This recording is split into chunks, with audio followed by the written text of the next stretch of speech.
Hey, what's up guys? Welcome to Triggered Precision Machine. It's a nice day out. We have our new camera equipment, our new audio equipment, so we're out here at the range. We're going to do a little shooting and talk about a really cool subject. So this has application in a lot of different shooting disciplines, and we're going to take a look at positional shooting. So there's four main positions when we're discussing positional shooting, and there's a lot of variations of those four positions, but the four main positions are standing, kneeling, seated, and prone. So this is going to be a very basic introductory video to those positions. We're going to talk about kind of the use for each of them and the benefits and disadvantages to each position. So let's get into it. I have this nice AR tin here. That's what we're going to use as the prop, and we're actually going to do a little shooting to drive home a couple points. So let's get started. All right, so we're ready to get started. We have our target downrange at about 75 yards. That's as far out as I can get at this range, so we're going to make do with that. The first position we're going to talk about is the prone position. So this is kind of the bread and butter for everything else that comes after it.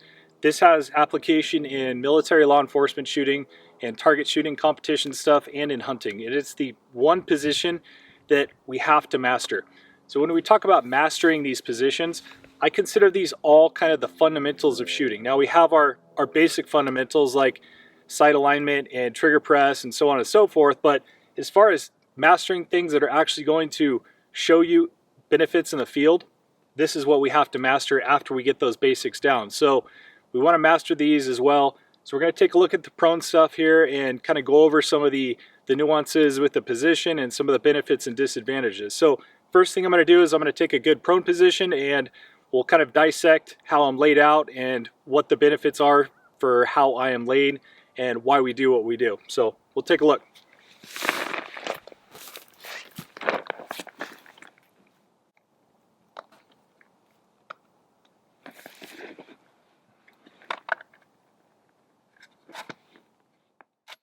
Alright guys, so as we discussed, this is our most basic and our most stable position. So it has a lot of uses, and we're going to kind of break down how I set it up and get started. So first of all, we have our rifle in line with our target, right?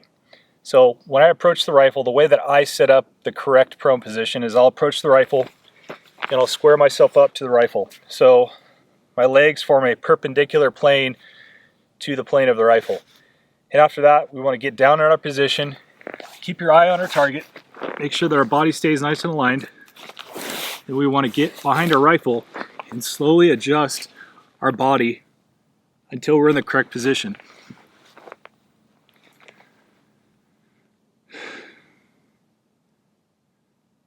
So that feels good right there. Now, what we want to do is we want to have our shoulders slightly elevated off the ground. So we don't want to be laying down like that, because you can't get a good sight picture like that. So if you can raise your chest or your upper torso off the ground a little bit and bring the rifle into you, you can have a lot better sight picture and a lot better recoil control, which is something we'll get into in a minute. So the back half of my body is squared up to the target. You'll notice I'm not canted off to the side like this. My body is squared up and still in line with the gun. So from the muzzle end of the gun all the way to my feet makes a straight, nice line.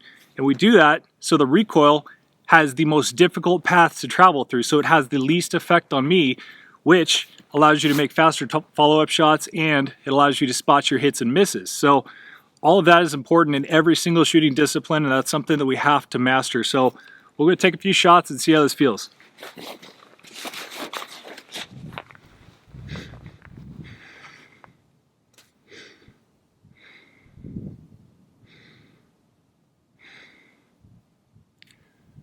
So we still focus on all of the fundamentals: breathing control, sight alignment, and trigger press.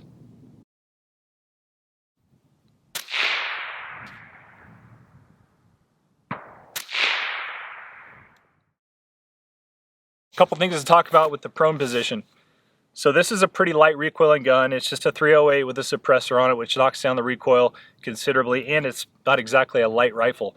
So there's not a lot of recoil or pushback to it, but all these principles still apply, and you want to have a good baseline on how to shoot this way. So this translates into other disciplines that you may shoot. If you shoot a heavier recoiling rifle for hunting, or you shoot a PRS rifle where you need to stay on target to spot your hits and misses, this is very, very important. So another thing to talk about is our natural point of aim. That is extremely important here. So what we want to do is, like I described before, we square ourselves up to the rifle. Rifle is in line with the target. So we want to get a position that is comfortable, where our body is not fighting the rifle, and we can sit there, and when we close our eyes and relax and we open our eyes again, our crosshairs are aligned with the target where we want to shoot. So if that's not happening, we got to make small adjustments to our body, and usually it's shifting your legs left or right or moving the rifle to get that perfect natural point of aim where your body is comfortable and you're not fighting the rifle. So that will come into play on follow-up shots. So if we're shooting a multiple round engagement or a course of fire with multiple rounds, or even an animal where we want to watch and spot our hit to make sure we hit the animal in the right spot, you want to be able to have that natural point of aim. So when the recoil is delivered back into your shoulder, it travels from your shoulder all the way to your feet, and you're able to keep the rifle in line and stay on target. So this was kind of something that was new to me. I started really diving into this a few years ago, and that's kind of when I picked up the PRS competition side of things. And this has worked well for a lot of different things that I do. So I use all these techniques when I go hunting, all the competition stuff, and it doesn't matter if it's a NRL 22 competition and you're shooting something that has no recoil. You still want to have those same basic principles down. So when we're in the prone position, a lot of people load their bipod up. I don't do that, and that's because I can't always load my bipod with every shooting situation. So if I'm shooting off of a barricade that's slick, you can't load your bipod. So I don't train that way. Some people do and it works for them, but I typically do not. So what I will do is when I get down into my position, I'll grab the pistol grip of my rifle and give it about a moderately firm handshake grip. So you don't want to death grip the grip on your rifle, but you want to have a firm enough grip to have good control. And then I'll slightly bring the rifle back into my shoulder pocket. And once again, I said you want to get your upper torso slightly elevated off the ground, and that lets you bring the buttstock right here into the shoulder pocket and absorb the recoil quite a bit better than if you were down here like this. So check my natural point of aim here. And I'm using a rear bag. I just have a Armageddon gear game changer back here. You can use a sock filled up with sand or anything like that, but having this rear support right here lets the rifle sit exactly where I want it to on target with zero effort. So as long as I can absorb the recoil and stay on target, I can make very quick shots.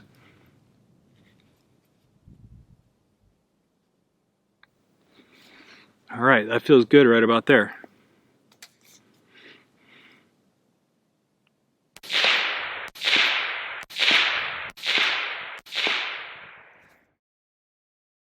Very easy to ride the recoil and go right back down to my initial point of aim because I wasn't fighting the rifle, and when it settled back down, it went right to where I wanted it. So awesome.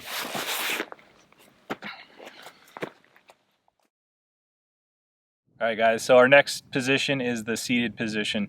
So this is another one that it's very applicable to a wide variety of shooting disciplines and situations, and it's one of those things that you may not ever use it in the field, but having the knowledge and how to shoot like this will translate into success when you're shooting off of things like barricades, on top of rocks if you're hunting, in all these different situations where you need to learn how to position your body in order to accept the recoil and make an accurate shot and possibly make a follow-up shot if you have to.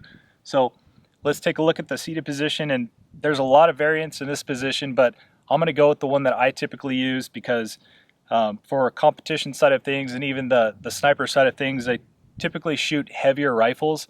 So there's a couple of the seated position variants that I simply can't do because the rifle is too heavy and it just becomes too unstable. So we always want to maximize our success. So pick the position that is most stable for you. So we're going to look at this first position right here and have our rifle. So just sitting cross-legged like this, resting the soft part of the back of our arm, not the ball of our elbow. So we want to avoid bone-on-bone contact. We want to have either bone on muscle or something of that nature, or muscle on muscle, but the best contact we can have is muscle on bone. So that's nice and solid right there. And then I can tuck this elbow into the meaty part of the inside of my thigh right there. And I have 2 good points of contact. And I'm able to hold the rifle, and I have a wobble of maybe 3 inches at 75 yards. So not as stable as prone, but that's still relatively good for a position like this. And there's some other variations that we can look at right now too. So another very popular one is like this. So we put our feet together to form a point on the ground. Then we kind of cross our arm like this. You can grab onto your dominant arm and position yourself like this. So one of the reasons I don't like this way is because it's very easy to get kicked back and lose your sight picture and not have a sight picture for a follow-up shot. So I prefer having my body more squared up. So I will square myself up to the target like this, build those good positions down there with my elbows, and fire.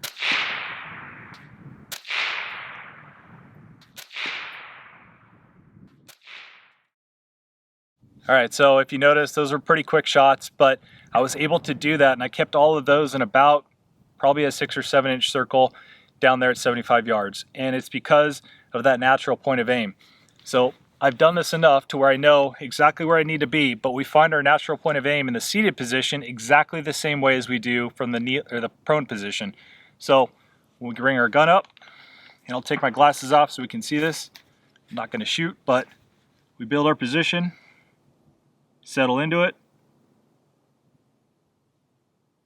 and close our eyes and relax. Okay, so I'm off to the right a little bit, so I need to scoot my back end around.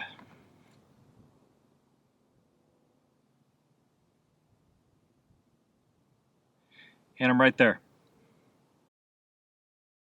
There are a couple other variations of the seated position. Those are the 2 main ones that I use, and I'll say this, I am more stable when I'm like this in this second position right here. So if I have to make one shot and I know I'm not going to make a follow-up shot, so it's like a competition setting or something like that, then I am definitely more stable in this position. So one of the disadvantages to this is my second point of contact is right here on the magazine of this AR-10. If this was a bolt action, it'd probably be close to the same area, and you just don't have a lot of good control over the muzzle. So it has a lot of leverage over you at this point. So that is one disadvantage to that.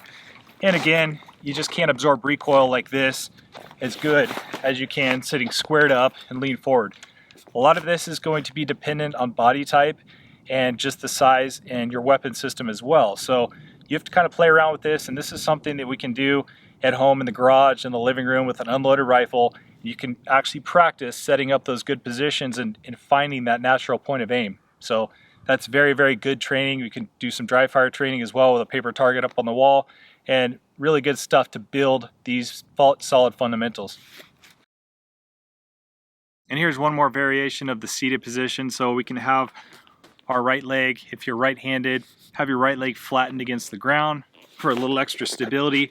Then you can kick your left leg out, and you can adjust your elevation by moving your foot in or out, and once again resting that meaty part of the back of your arm on your kneecap, and you can build a pretty stable position that way.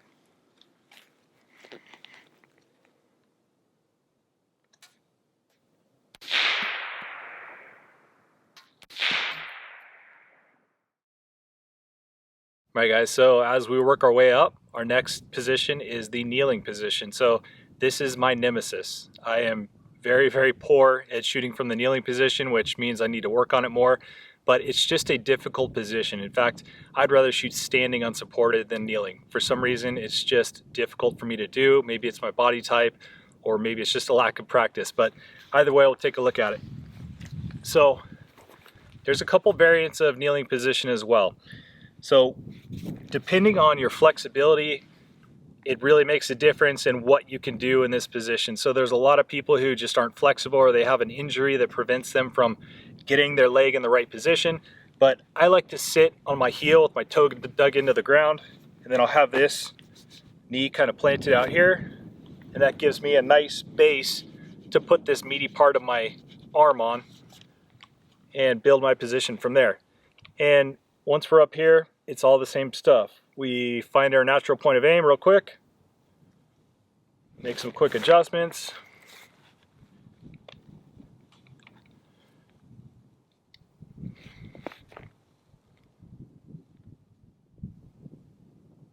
And that's pretty solid right there. So we'll take a few shots.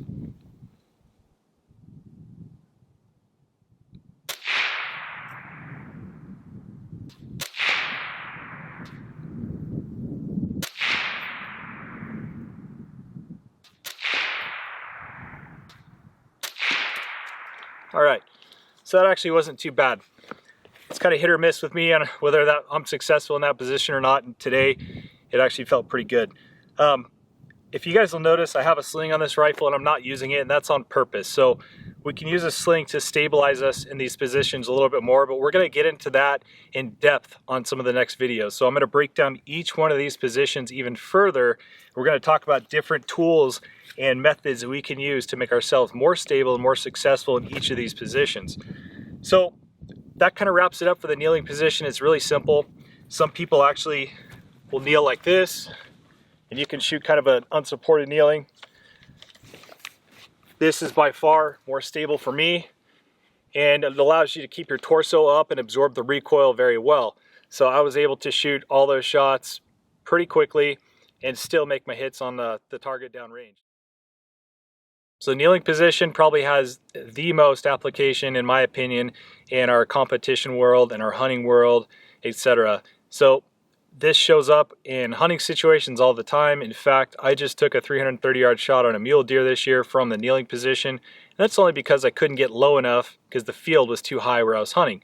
So I would have preferred to gone prone, but having the knowledge and having the skill to take that shot, I had complete confidence in taking that shot on the animal, and it worked out perfectly.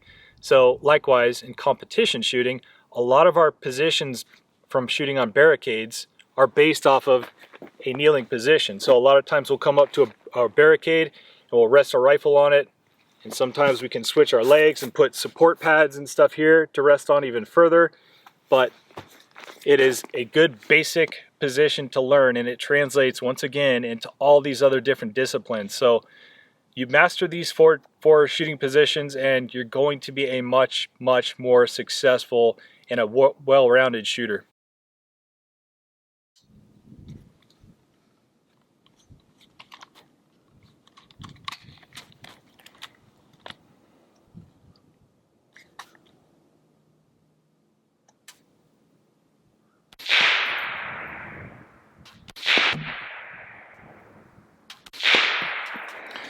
So from the kneeling position also, you can load the rifle a little bit, put some forward pressure into it in order to absorb the recoil a little bit better.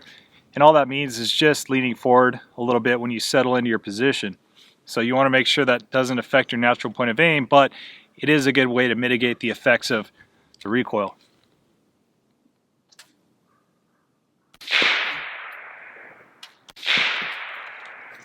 All right, so that felt pretty good.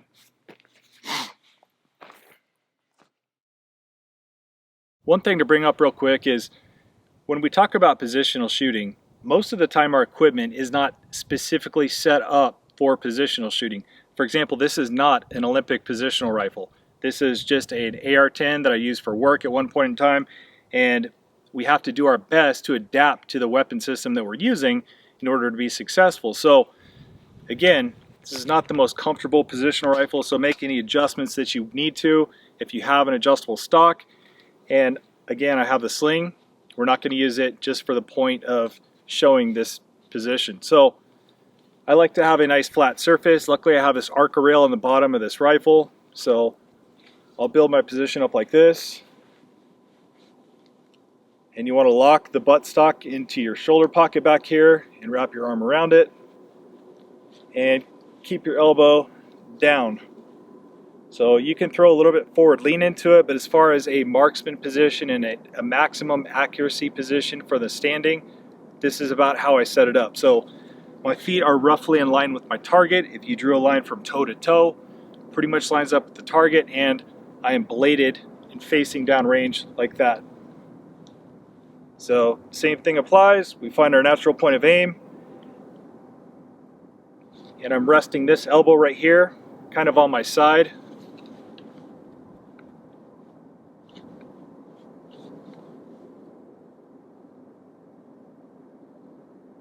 And make a quick adjustment to my feet to get my natural point of aim dialed in. And right there is good.